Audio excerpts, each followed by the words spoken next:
G'day and welcome. Today I'm showing you how to make a delicious and versatile Asian-inspired sesame vinaigrette. For the dressing, we use peanut oil, sesame oil,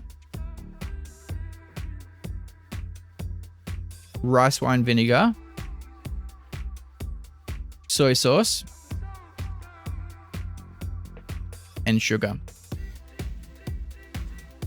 Simply combine all the ingredients in a jar, seal the jar tightly, and shake well until the sugar is dissolved. And that's it. Your Asian-inspired sesame vinaigrette is ready to use.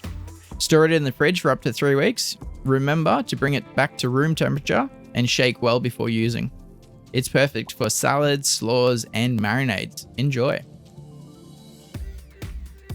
Thank you so much for watching today. Don't forget to like, subscribe, and hit the notification bell for more delicious recipes.